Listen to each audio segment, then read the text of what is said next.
పరిశుద్ధుడును మా ప్రభు అయిన యేసుక్రీస్తు నామములో మీ అందరికీ ఎర్బన్ హోలీ చర్చ్ విశాఖపట్నం నుంచి మీకు శుభాభివందనాలు తెలియపరుస్తున్నాను. ప్రభునందరి పిల్లారా, మీరందరూ క్షేమంగా ఉన్నారని, సంతోషంగా ఉండాలని అమ్మ అనుదిన ప్రార్థన చేస్తున్నాం. రేపు ఆదివారం కదా, కుటుంబ సమేతంగా కుటుంబంతో కలిసి దేవుడి మందిరానికి వెళ్ళండి. దేవుడు 6 రోజులు పనిచేయటానికి దేవుడు మనకి ఆరోగ్యం ఇచ్చాడు, మీకు ఆయుష్నిచ్చాడు, మీ కష్టాధ్యతను ఆస్వాదించాడు. ఆదివారం మనకి 7వ దినం, మనకి పరిశుద్ధమైన దినం ఆదివారంగా ప్రభు నియమించాడు కదా.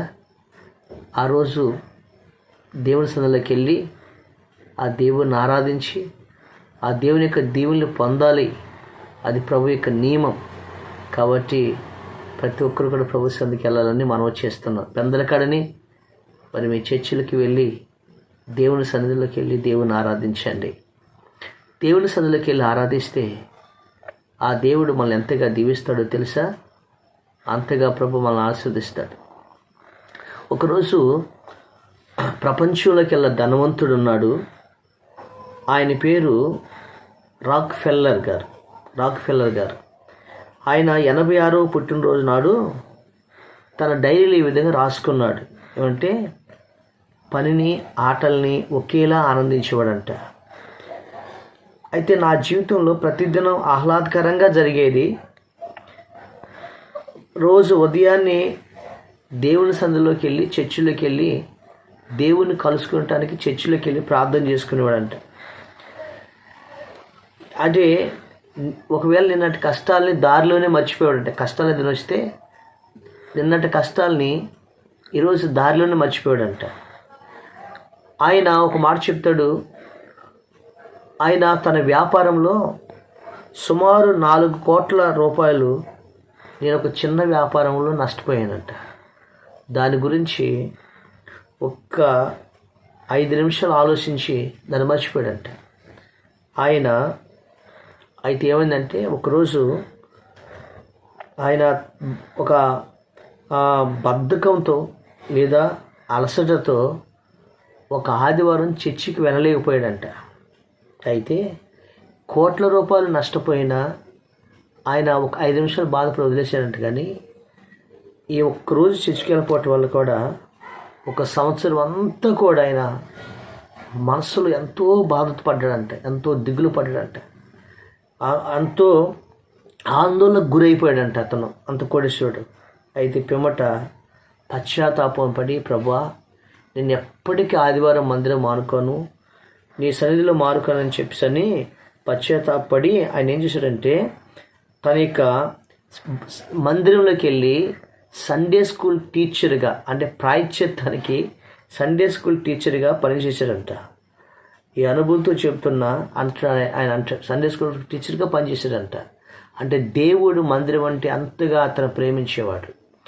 ఆయన ప్రపంచంలోకి వెళ్ళి కోటేశ్వరుడు. ఆయన అంటాడు, ఆయన అనుభవంతో చెప్తున్నాను ఒక మాట అంటాడు, డబ్బు సుఖాన్ని, సంతోషాన్ని, సకల సౌకర్యాన్ని ఇస్తుంది కానీ తృప్తినివ్వలేదు. మీరు ఆలోచించండి అని చెప్తూ, ఆ కోట్లు నష్టపోయినా కానీ మరలా సంపాదించుకోవచ్చు. కానీ ఆదివారం ఆరాధనకి వెళ్ళిపోతే నాకు సంవత్సరం అంతా కూడా సంతోషం లేదు, సమాధానం లేదు, ఎంతో గందరగోళంగా ఉందని పశ్చాత్తాపంతో ఆయన ప్రభు సన్నిధికి వెళ్ళాడు. సంవత్సరాల తరబడి సంతోషం లేదంట. ఈరోజు ఒక మాట తెలుసా? ఈరోజు నువ్వు కూడా దేవుని సన్నిధిలోకి వెళ్ళి ఆ దేవుని సన్నిధిలో ఆరాధించాలి ప్రియులారా. దేవుని స్తోత్రం కలుగును గాక. రాక్ ఫెల్లర్ గారు చెప్తున్నాడు, మన జీవితం అంతా కూడా ఇలాగ ముగిసిపోతుంది.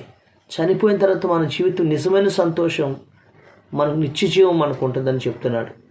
ఒక మాట తెలుసా? బైబిల్ గ్రంథంలో దావీదు భక్తుడు ఒక మాట అంటాడు.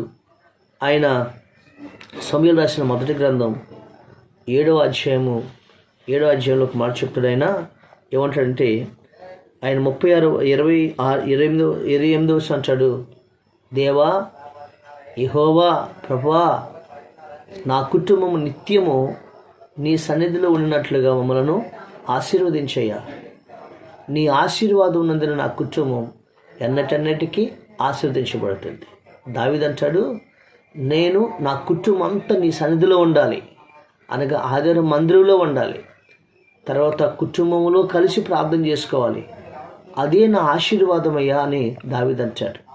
ఒక మాట అంటాడు, ఆదివారం జనులు ఆయన దేవుని మందిరంకి వెళ్ళినప్పుడు నాకు ఎంతో సంతోషం కలిగింది అంటాడు. కాబట్టి దావీదు దేవుని సన్నిధిలోకి వెళ్ళి కుటుంబంతో కలిసి వెళ్ళి దేవుని ఆరాధించాడు. ఒక మాట చెప్తాను, దేవుని సన్నిధిలోకి వెళ్తే మన జీవితంలో ఏం కలుగుతుందో తెలుసా? ఒకటి, నెంబర్ 1, దేవుని సన్నిధికి వెళ్తే అంటాడు, మొదటి దినవృత్తాంతముల గ్రంథం 17 అంటాడు, బలమును ఘనతను ప్రభావములు ఆయన సన్నిధిలో ఉన్నాయంట. అర్థమైందండి? ఆయన సన్నిధిలో ఉన్నాయంట.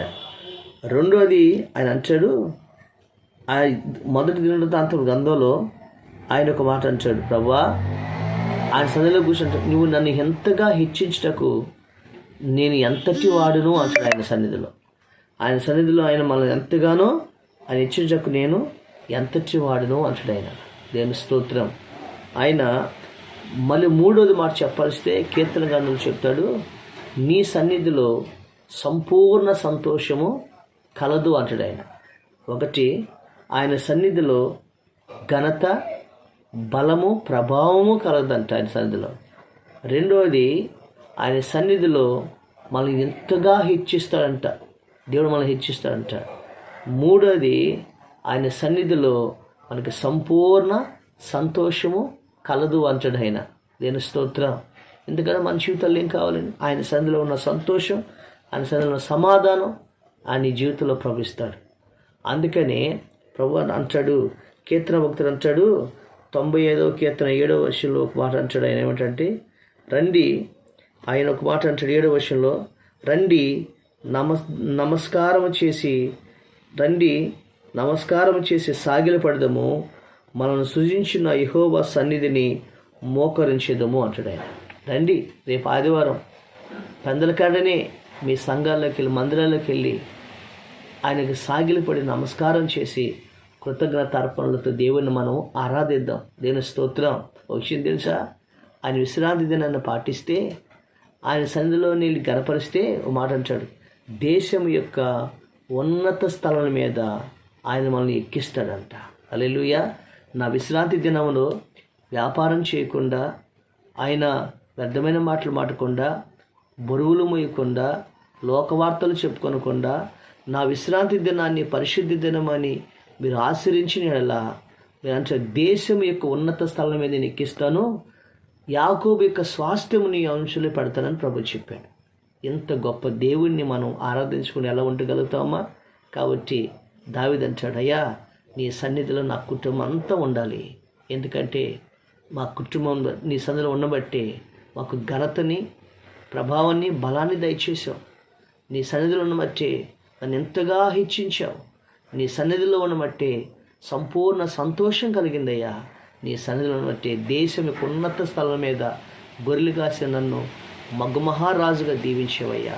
అందుకనే నా కుటుంబం నీ సన్నిధిలో ఉండాలి అంటాడు. పిల్లరా, మరి రండి, రేపు అందరి కుటుంబ సమేతంలో దేవుని మందిరానికి వచ్చి సాగిలిపడి మన ప్రభుని యెహోవాని నమస్కారం చేసి కృతజ్ఞతా స్తుతులతో దేవుని ఆరాధించేద్దాం. దేవుడు మిమ్మల్ని ఆ విధంగా ఆయన సన్నిధిలో మిమ్మల్ని ఘనపరిచి దీవించును గాక. ఆమేన్.